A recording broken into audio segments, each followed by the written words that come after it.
Tema ove lekcije je oduzimanje binarnih brojeva. Zadat ćemo si zadatak da oduzmemo binarne brojeve 110, 110, 11 i 100, 11, 111. Prilikom oduzimanja binarnih brojeva postoji nekoliko pravila, a to su 1 minus 0 je 1, 1 minus 1 je 0, 0 minus 0 je 0 i 0 minus 1 je 1 i 1 prijenos. Ovaj jedan prijenos pokušat ću vam približiti u dekadskom sustavu. Imamo dva broja, 312 i 178 i njih ćemo oduzeti. Kada je znamenka u umanjitelju veća od znamenke u umanjeniku, tada na neki način posuđujemo 1 s lijeve strane i ova znamenka gore nije više 2, nego postaje 12. Pa imamo 12 minus 8 je 4 i 1 prijenos. To jest onaj 1 vraćamo.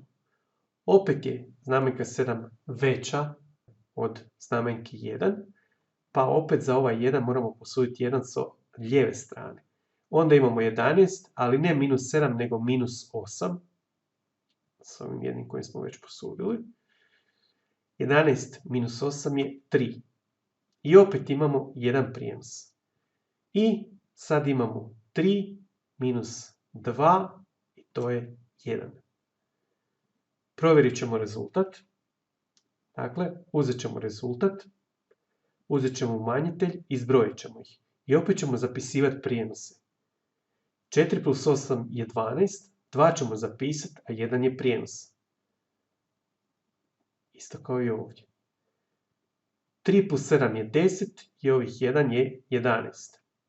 I opet imamo 1 prijenos. 1 plus 1 je 2 i 1 je 3.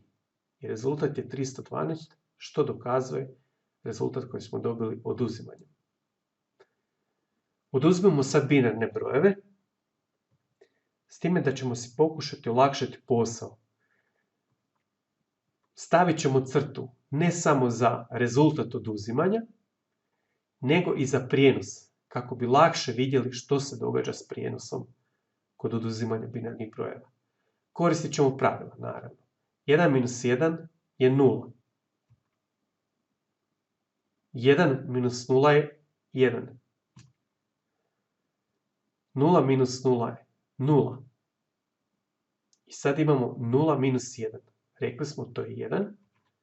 I 1 ćemo prenijeti lijevo. 1 minus 1 je 0. 0 minus 1 je 1. Pošto smo opet imali 0 minus 1, opet imamo 1 prijenos. 1 minus 0 je 1. 1 minus 1 je 0. 1 minus 0 je 1. I 1 minus 1 je 0. Zapazimo da svaki put kad se pojavi 0 minus 1, to uzrokuje 1 prijenos.